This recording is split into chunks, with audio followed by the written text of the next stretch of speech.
बहुत ही शरारती romantic scene है दोनों के बीच में। और जब वो करने की बारी आई और हम कर रहे थे तो 2-3 टेक हो गए, ये मुझसे कहने लगे कि थोड़ा तो शर्माओ, थोड़ा तो एम्बैरेसिंग फील करो, कुछ ही नहीं हो रहा है तुम्हें।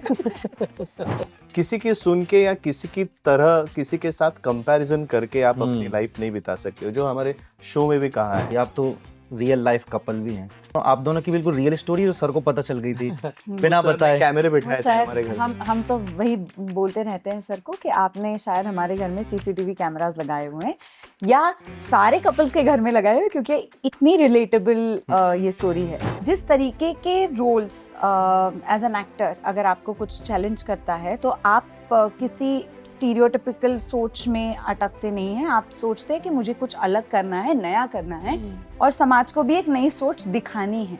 और अगर उस सोच के हिसाब से अगर आप कुछ रोल्स चुनते हैं तो कभी कभी आपको ट्रोल्स या कभी कभी नेगेटिव कमेंट्स और ये सारी चीज़ों को आपको फेस करना पड़ता है। ये जो कॉम्बिनेशन है ना, ये जब दोनों साथ में आते हैं तो वो जो मैजिक क्रिएट करते हैं on screen, it's amazing to watch. और इनका humour, I die for their humour. मतलब वो मेरा ही मजाक उड़ाते हैं बहुत बार, लेकिन फिर भी क्या है इस वेब सीरीज में जो स्पेशली हम हिंदी ऑडियंस है वो जाए कि हम मराठी में कुछ अच्छा आया, नया आया है। हाँ, आपकी जितनी अच्छी हिंदी है उतनी तो मेरी नहीं है। मैं थोड़ा थोड़ा कोशिश करता हूँ जी जी। मैं बोल सकूं। सो ये जो कपल है, हाँ who have completed 10 years of their marriage, इनकी शादी को 10 साल हो गए हैं और अभी ये उन दोनों के दिमाग में चल रहा है कि स्पेशली अब आगे क्या होने वाला है। मतलब एक ऐसे लगता है कि जैसे अभी एक मैरिज सेटल्ड भी है लेकिन still if there is passion और नॉट। सो इस तरीके के एक पर्सनल लेवल पे भी कुछ कंपैरिजन चल रहे हैं उनके। और स्पेशली जो उसमें रमा का जो किरदार है वो डिसाइड करती है कि अपना जॉब छोड़ के सबैटिकल वो लेंगी और कुछ अलग वेंचर स्टार्ट करेगी। तो वो सब जो एक सिचुएशन है जहाँ पे पर्सनल लेवल पे कंपैरिजन चल रहा है अलग कपल के साथ और प्रोफेशनल लेवल पे वो कुछ एक नया वेंचर स्टार्ट करने वाली है। तो इस मौकाम पे आके फिर आगे क्या होता है उनके बीच और उसमें वो फैमिली भी किस तरीके से इंटीग्रेट होती है, ये पूरा हे काय नवीन है। सो या that's what I can say. Probably Priya और उमेश कैन वो ज्यादा अच्छी तरीके से बता पाएंगे। हाँ, मैं पूछने से पहले ही बता देता हूँ। मुझे लगता है कि ये आपने जिस तरीके से कहा कि हिंदी भाषा के लोग ये सीरीज देखने के लिए आपको क्या है, तो मुझे लगता है कि भाषावार इसमें कोई क्या कह सकते हैं, अभी हिंदी शब्द मुझे भी याद नहीं आ रहे, लेकिन it is not related to any one language for sure. क्योंकि जो कपल होते हैं उनके लाइफ में आप हिंदी भाषिक हो, आप गुजराती हो, आप मद्रासी हो, वो पहले तो लाइफ में स्ट्रगल करते हैं अच्छा करियर करने के लिए। करियर के पीछे लगते लगते 30-35 उम्र तो हो जाती है। 40 में आने के बाद उनको पता चलता है कि भाई अपने करियर तो कर लिया लेकिन हमें सुकून ही नहीं मिला है। सही बात है। तो फिर अभी सुकून ढूंढने लग जाते हैं। तो ये कपल जो है वो वही फेज में है जहाँ पे वो खुद के लिए सुकून ढूंढना चाहते हैं। और जब कोई ऐसा अपना अच्छा करियर छोड़ के ऐसे कोई स्टेप लेता है तो आजू बाजू वाले कहते हैं, हमारे मराठी में कहते हैं कि ये क्या नया चालू किया आपने। यानी ये है काय नवीन, इसीलिए वो नया नाम। अभी तक तो सब ठीक चल रहा था, ये क्या स्टार्ट किया है। सो है काय नवीन मतलब ये क्या नया दिमाग में आ गया, अच्छा तो लाइफ चल रहा है। तो आई थिंक ये हर कपल में ऐसे ही 40 की उम्र में आने के बाद सबको यही लगता है कि भाई अभी नौकरी तो कर ली, करियर तो बना लिया, अभी अपना पैशन का कुछ तो करते हैं, सब छोड़ के यहाँ पे लग जाते हैं। लेकिन ये बहुत ही ह्यूमरस तरीके से बताने वाली ये स्टोरी है। I think the character of Rama और आदित्य, ये ऐसे दो किरदार है जो हर एक कपल रिलेट कर पाएंगे। सबको यही लगेगा, वो कोई भी भाषा में देखने वाला हो, उनको यही लगेगा कि ये मेरी कहानी है, मैं भी घर में ऐसे ही बर्ताव करता हूँ, मेरी वाइफ भी ऐसे ही बर्ताव करती है। तो मुझे लगता है यही प्लस पॉइंट है हे काय नवीन का। प्रिया जी, आप दोनों की जो स्टोरी, आप तो रियल लाइफ कपल भी हैं, वो इस वेब सीरीज में भी है। तो ये दोनों, आप दोनों की बिल्कुल रियल स्टोरी जो सर को पता चल गई थी बिना सर ने बताए। कैमरे वो बिठाए थे सर हमारे घर पे। हम तो वही बोलते रहते हैं सर को कि आपने शायद हमारे घर में सीसीटीवी कैमरास लगाए हुए हैं या सारे कपल्स के घर में लगाए हुए हैं, क्योंकि इतनी रिलेटेबल ये स्टोरी है। पर जैसे कि एक्चुअली दोनों ने कहा, मुझे बस एक चीज ऐड करनी है, जो एक्चुअली थोड़ा मैं जो उमेश कह रहे थे उसी को थोड़ा आगे लेके जाती हूँ कि जरूरी नहीं है कि आपको इस भाषा को समझना है, बिल्कुल उस भावना को समझना है। और मुझे लगता है कि वो भावना हर कपल के बीच में होती है। बिल्कुल। ये मुकाम जो इनकी जिंदगी में आ रहे हैं वो हर एक कपल की जिंदगी में आते हैं। अलग अलग तरीके से आता है, हर एक का उसके साथ डील करने का तरीका अलग अलग होता है। इनका कुछ और ही है, तो पर आप रिलेट जरूर कर पाएंगे। तो बस हम भी रिलेट कर पाए, हम रियल लाइफ कपल है और हम भी बहुत रिलेट कर पाए। जब हाँ रियल लाइफ कपल जब होते हैं और फिर सेट पर जब जाते हैं, तो वो बॉन्डिंग जो घर पे रहती है वही सेम यहाँ पर आ जाती है कि थोड़ा अलग अलग हो जाते हैं कि अब हम प्रोफेशनल मोड में जाने वाले हैं? नहीं, वो घर में ही सिर्फ हम दोनों होते हैं, सेट पे ये तीसरा भी आदमी आ जाता है, तो उस हिसाब से थोड़ा बहुत फर्क हो जाता है, क्योंकि मुझे लगता है कि यार मेरे साथ कोई है, मेरे रिएक्शन उसका दुख समझने के लिए, उसका दुख है, बांटने समझने के लिए के कोई लिए और एक मर्द आ गया। घर में मैं अकेला रहता हूँ, बस सुनते रहता हूँ। तो ये महोदय हमारे साथ में जब रहते हैं तो हमें ऐसा लगता है कि किसी के कैसे पास हम देख के दोनों की कश्ती में जा रहे हैं। नहीं, फिर प्रिया कुछ भी बोले तो हम सिर्फ एक दूसरे को देखते हैं, और हाँ कोई तो है मेरे साथ जो मेरा दुख समझ सके। बस ये बहुत बड़ा फर्क है। मैं सेट पे जितना सुकून महसूस करता हूँ, उतना सुकून मैं घर पे भी नहीं महसूस करता। जितना मैं खुशी जितना मैं ज्यादा हंसता हूँ सेट पे, उससे थोड़ा कम हंसता हूँ घर ये पे। आप अपने लिए नुकसान कर रहे हैं। जी, अभी कि घर जाकर के प्रिया जी ही मिलेंगी आपको। जी सुनिए, कुछ ये फायदा नहीं है, मैं अभी भी बोल रही हूँ बोरिया बिस्तर उठा ले, इसके घर पे जा, कर मुझे जा। कोई शिकायत नहीं है बिल्कुल। नहीं, लोगों को ये तो पता चलेगा कि घर से अलग अच्छी दुनिया ये बताने वाले हैं ये वेब सीरीज में, तो लोग देखे तो फिर वापस उसके लिए अगला सीजन बनेगा ना, अगर लोगों ने ये देखा मुझे ही नहीं तो। पता आपके ऑडियंस को उमेश जी के ह्यूमर की आदत है कि नहीं, ये बस मजाक कर रहे हैं, प्लीज समझ लो, घर पे ये सुखी ही है, डोंट वरी। करेक्ट है। मैंने ऐसे नहीं कहा कि मैं घर पे दुखी हूँ, मैं सुखी हूँ, सेट पे ज्यादा सुखी हूँ, इतना ही मैं कह रहा हूँ। द क्वेश्चन आस्क्ड इज कि आप रियल लाइफ कपल हो तो आप सेट पे प्रोफेशनल होते हो कि couple with, what are you talking about? अरे मैंने कह दिया मुझे जो कहना था वो, मैं कैसे इस रहता हूँ तरीके की नोकझोंक भी है। यही है सर, यही है। आप डायरेक्टर सर बोल रहे हैं, यही है। तो ये जब डायलॉग्स के बीच में कभी कभी अपना भी निकल आता होगा इनका अंदर का, जो घर पे करते हैं, कि आपको रोकना पड़ा कभी बीच में? ये डायलॉग में नहीं है। आपने शो देखा नहीं है, हाँ। तो आप प्लीज देखिएगा पक्का, जरूर। पक्का। जब देखेंगे तो कौन से एपिसोड में वो सीन है पता नहीं, लेकिन वो एक बहुत ही शरारती रोमांटिक सीन है दोनों के बीच में।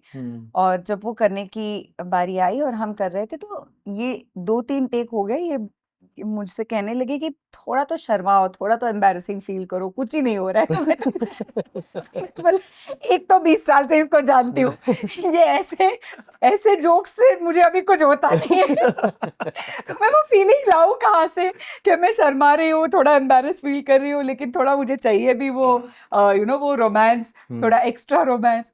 तो वो ऐसी चीजें होती रहती थी सेट पे हमारे। और अभी मैं कहने वाला था कि बहुत प्रोफेशनल है, ऐसे एक्टर ही आते हैं, अपने कैरेक्टर में रहते हैं, ये सब मैं बोलने वाला था, लेकिन तो वो तो ठीक सच है। बात है, वो तो है, हम कैरेक्टर में आता है, हम प्रोफेशनल है, लेकिन ये भी चीज है कि ऐसे कभी कभी रियलिटी है, वो छुपाई नहीं जा सकती। जब आप कुछ नया करने जाते हैं, कमेंट्स में बोल देना वो सीन कौन सा था। हाँ ये अच्छा है। जब हम कुछ नया करने जाते हैं तो दुनिया जब कभी उलाहा नहीं देती है, रोकती है, ये क्या नया करने वाले हो, तो आप जब अगर रियल लाइफ में भी आप अगर कुछ ऐसा करने जाते हो, तो आपको कितना मजबूत बनना पड़ता है कि हम कुछ नया करने जा रहे हैं, दोनों पति पत्नी हैं, अपने पैशन को फॉलो करना है, दुनिया की नहीं सुननी।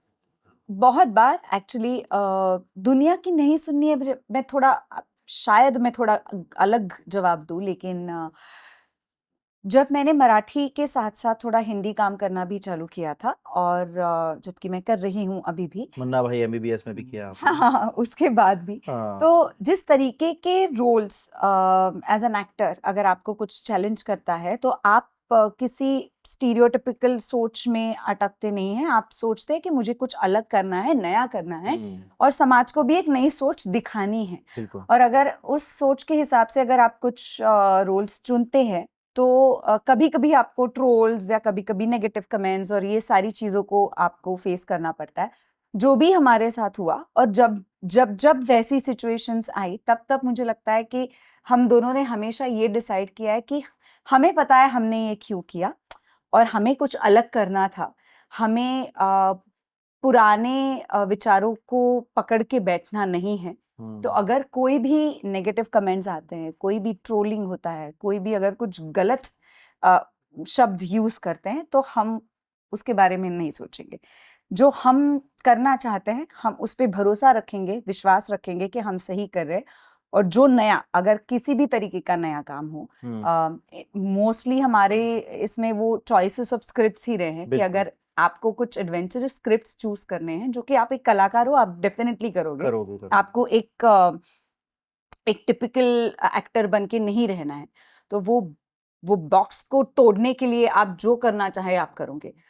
और अगर उसमें कुछ होता है तो we have always stood by each other and said that दुनिया की नहीं सुनेंगे, हमें जो नया करना है हम करेंगे। तो गलत कमेंट्स आने पर आपको गुस्सा ज्यादा आता है कि प्रिया? अब तो किसी को भी नहीं आता है। नहीं, गुस्सा तो पहले तो नहीं इसको भी आता। नहीं। हाँ, क्योंकि मेरी सोच ये है कि क्या होता है ना कि 100 अगर कमेंट्स है और 100 कमेंट्स में 4 अगर गलत कमेंट्स है तो हमारा ध्यान ना वो 4 कमेंट्स में जाना नहीं चाहिए, वो जाता है। बिल्कुल। लेकिन क्या होता है कि मैं फिर ये सोचता हूँ कि अरे बाकी जो 96 कमेंट जितने अच्छे अच्छे हैं, जिन्होंने अच्छे, आप उन पे अन्याय कर रहे हो कि यार आप इनको ज्यादा भाव दे रहे हो, उनके ऊपर आप बरस रहे हो या उनको रिएक्ट कर रहे हो। उनको सबसे ज्यादा बढ़िया रिएक्शन होती है उनको इग्नोर करो। अगर उनको आप जवाब दोगे ना तो उनको जो चाहिए वो मिल जाएगा। तो आप जो अच्छे कमेंट्स हैं, अच्छे मतलब जो आपको लग रहे हैं अच्छे, ऐसे नहीं कि भाई तुम्हारी कोई भी तारीफ ही कर रहे हैं तो अच्छे हो गए, ऐसे नहीं है। जो सेंसिबल कमेंट्स है, अगर आपकी बुराई भी कर रहे हैं, कंस्ट्रक्टिव क्रिटिसिज्म इज ऑलवेज और हाँ, ओके, वो लेकिन अच्छा भी लगता है। हाँ, तो आई थिंक वो आपको पता चलता है कि कौन दिल से बात कर रहा है और कौन सिर्फ बात करने के लिए कर रहा है। तो आई थिंक आप उनको ज्यादा महत्व दे जो दिल से बात कर रहे हैं, ना कि बात करने के लिए करते हैं। तो आई थिंक इसलिए हमें फर्क नहीं पड़ता कमेंट्स में। वरुण जी, ये जो कहानी है, ये कहाँ से आपके दिमाग में आई, या आपने कहीं ऐसा देखा कि, या एक होता ना सेल्फ रियलाइजेशन होता है, या कभी कभी ऐसा एक कुछ चमत्कार सा होता है कि चलो ये स्टोरी बनाई जाए? कहाँ से ये जन्म कहाँ से हुआ इस स्टोरी का? एक्चुअली हम मतलब मैं बहुत दिनों से चाहता था कि हम वापस कुछ क्रिएट करें, लाइक मैं और प्रिया और उमेश, और उन दोनों को लेकर क्या स्टोरी रह सकती है। और पहले हमने जो भी काम किया था उसका एक अलग स्टेज हो ऐसे लग रहा था, लाइक वो जो as a couple they have matured और शादी को एक तकरीबन 10 साल हो गए हैं, और अब इसके बाद की कहानी क्या हो सकती है ये मैं सोच रहा था। और मैं भी अभी 40s में ही हूँ, तो मुझे ये भी लग रहा था कि मैं खुद इस कॉम्प्लेक्स से जा रहा हूँ कि अभी ऐसे लगता है कि we have a lot of experience as a creative person, emotionally also, लेकिन still there is something which makes you unsettled. बहुत बार ऐसे लगता है कि अरे ये तो कुछ नया ही सामने आ गया, शायद ये इसे मैं किस तरीके से फेस कर पाऊँ मुझे पता नहीं है। तो ऐसे भी कॉम्प्लेक्सेस इमोशनल लेवल पर भी आते हैं और क्रिएटिव लेवल पर भी आते हैं। तो ये वो फिर ऐसे लगा मुझे कि ये स्टोरी मैं अभी कह सकता हूँ इन दोनों के साथ कि जो इन अ वे मेरे साथ वो कहानी बता सकते हैं बहुत अच्छी तरीके से, जिस कॉम्प्लेक्सेस से मैं खुद गुजर रहा हूँ। अभी आपने कहा कि 40s में है, तो आपकी वाइफ का भी इसमें कुछ योगदान है? आपने उनसे कुछ सलाह मशवरा किया? हाँ, एक्चुअली वो कंपैरिजन तो हमेशा होता है राइटर का, हाँ। नॉट ओनली मतलब ये कहना थोड़ा सा ऑड होगा, लेकिन जो भी couples as a writer I always feel कि जो भी कपल्स के ऑब्जर्वेशंस होते हैं, तो it's not only the contribution of my wife, लेकिन अलग अलग जो कपल्स मेरे आजू बाजू में होता है उनका क्या चल रहा है उसमें से भी बहुत ज्यादा कहीं ना चीजें कहीं एक आती हैं। अनुभव आपके घर का भी आया है। हाँ। कौन सा अनुभव है? एक मेरा वो तो- बता दीजिए, स्पेशल अनुभव जो रहा हो। वो एक बहुत, अब मैं कह रहा हूँ प्यारा है सीन, लेकिन इसमें एक सीन है जहाँ पे ना वो दोनों एट द एंड जो हर कपल के साथ होता है कि पूरा दिन खत्म होता है and then you are together in bed, कि तुम दोनों ही थके हुए हो और मतलब लेटे हुए हो, और बहुत हल्की हल्की बातें होती है उसमें। तो वो ना हमेशा इस तरीके से होता होगा कि हमारी इसमें भी है कि रमा का जो किरदार है वो पैर आदित्य के पैर पे रखता है, you know, just as a gesture type. तो वो बहुत ज्यादा मेरे लाइफ में से है कि वो हमेशा होता है कि मेरी वाइफ जो है वो पहले पैर यहाँ पे रखती है, एंड शी ऑलवेज सेज कि why you never do that. और मैं कहता हूँ कि अरे यार मैं बहुत थका हुआ हूँ, तो अब कहाँ मतलब ये कुछ ऐसा स्मॉल जेस्चर करूँ। तो वो बहुत एक छोटी सी चीज वहां से आई हुई है। उमेश, एक सवाल रहेगा रिलेशनशिप पे। आपकी तो शायद 10 साल से ज्यादा हो चुके हैं वक्त एक शादी दूसरे के साथ, शादी को हाँ हाँ 14 14 साल हो चुके हैं। जब एक लॉन्ग टर्म रिलेशनशिप की बात आती है, 14 साल आज के समय में तो बहुत बड़े हो जाते हैं। इंसान 4 साल नहीं एक दूसरे के साथ निकाल पाता है, गुजार पाता है। कुछ टिप्स देना चाहेंगे? किस चीज के बारे में? मन की सुनो। टिप्स Tips क्या? for what? Tips for to make a longer relationship, oh to have a longer relation. I think ये एक तो हमने किससे टिप्स सुन के ही तो हमने 14 साल नहीं बिताए। हम तो हमारी तो प्लीज हमारी मत सुनो। तो आप एक दूसरे की सुनते हैं? हाँ जी, एक आप भी खुद की सुनो। लेकिन ऑन अ सीरियस नोट, अगर सचमुच किसी की सुन के या किसी की तरह किसी के साथ कंपैरिजन करके आप अपनी लाइफ नहीं बिता सकते हो। जो हमारे शो में भी कहा है कि भाई एक जेंजी कपल है जो एक दूसरे को बहुत चिपक रहा है और प्यार जताने की कोशिश कर रहा है, तो ये जो थोड़े अनसेटल्ड लग रहे हैं और वो कुछ तो मिस कर रहे हैं पहले वाला, इसलिए वो रमा आदित्य को बोलते कि यार तू भी उसकी तरह चिपक ना, मुझे तू भी मुझे पास में खींच। लेकिन मुझे लगता है कि ऐसे नहीं प्यार बढ़ता या ऐसे नहीं प्यार जताया जाता है। आई थिंक मैं टिप्स यही देना चाहता हूँ कि अगर आपके पार्टनर की खुशी में आप तो पहली बार खुशी अगर आपको हो रही है तो आपकी अच्छी रिलेशनशिप है। ना कि मुझे क्या चाहिए ये पहले आना चाहिए, ताकि मुझे लगता है कि आपके पार्टनर को क्या चाहिए वो, अगर वो और वो आप क्या कहते हैं, आप वो प्लान नहीं कर सकते। मुझे जेन्युइनली आज मेरे पार्टनर को अच्छा लगे तो मुझे अच्छा लगना चाहिए, ये भावना ही नहीं आनी चाहिए। वो बहुत ही सहजता से होना चाहिए कि मुझे जेन्युइनली बहुत अच्छा लगता है कि अगर प्रिया एक चीज़ में सक्सेसफुल होती है या फिर मैं एक ऐसी कोई ऐसी मेरी कोई चीज़ उससे बहुत खुशी दे सकती है तो मैं वो करूँगा, ताकि उसकी खुशी में मेरी खुशी, यानी वो कहने के लिए बात नहीं है लेकिन जेन्युइनली मुझे खुशी होती है। तो आई थिंक ये बहुत अहम बात है। अगर आप अपने पार्टनर के खुशी में खुद की खुशी मानते हो तो आपकी लाइफ बहुत अच्छी जाएगी। तो कहीं ना कहीं आप दोनों एक दूसरे के बहुत बड़े सपोर्टर हो। जी, जी, बिल्कुल, बिल्कुल। यानी सपोर्टर है, ये भी होता है कि नॉट ओनली सपोर्टर, मुझे लगता है कि अगर मुझे कोई कन्फ्यूजन हो किसी डिसीजन में तो मेरा पहला टीचर ये होती है कि भाई मुझे ये कन्फ्यूजन है, क्या करूँ मैं? उसी तरह से अगर मुझे किसी चीज़ में खुशी होती है तो मैं पहले इन्हें आके मुझे लगता है कि यार उसे बताना चाहिए कि भाई ये हो रहा है मेरे लाइफ में और ये अच्छा हो रहा है। या फिर बुरा अगर हो रहा होगा तो यार मैं नहीं हूँ, तो थोड़ा मुझे स्पेस दे दो। और इतने साल के रिलेशनशिप के बाद में मुझे ये कॉन्फिडेंस रहता है कि मैं अगर ये बात उन्हें कहूँ तो वो बुरा नहीं मानेंगी, वो समझ लेगी कि हाँ आज ये कह रहा है तो उसको स्पेस की ज़रूरत है, उसे दे देते हैं, जो उसे चाहिए वो हमसे देना चाहिए। तो आई थिंक यही बात है, वो अगर टिप्स चाहिए तो टिप्स मान लो, नहीं तो फिर छोड़ दो। ओके भैया, एक सवाल रहेगा कि उमेश का अब तक का जितना भी क्राफ्ट रहा है, उसमें सबसे अच्छा क्राफ्ट आपको क्या लगता है? कौन सी फिल्म, कौन सा वेब सीरीज या कोई एक अलग काम सबसे ज्यादा? बहुत कुछ है एक्चुअली, मैं एक पिक नहीं कर सकती, बट ये जो कॉम्बिनेशन है ना, ये जब दोनों साथ में आते हैं तो वो जो मैजिक क्रिएट करते हैं on screen, it's amazing to watch.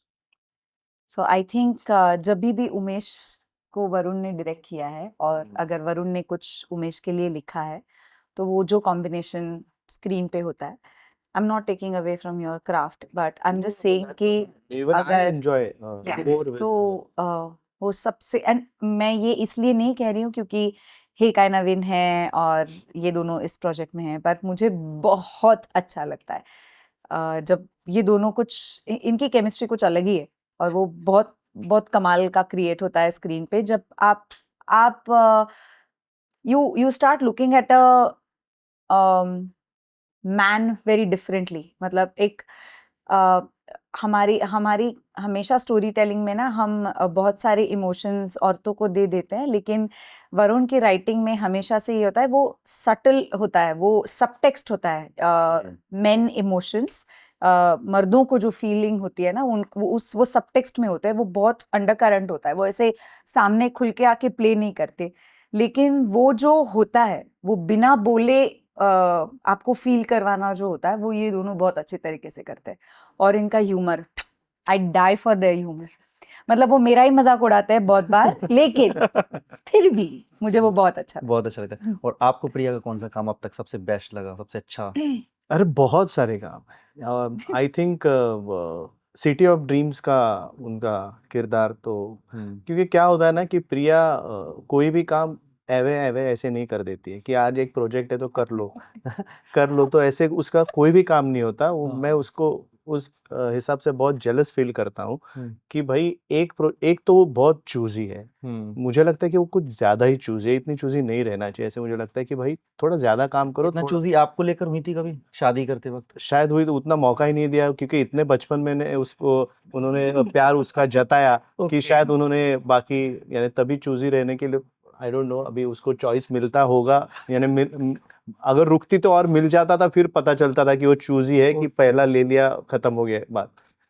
So I think City of Dreams में उनका किरदार मुझे बहुत ही अच्छा लगा था।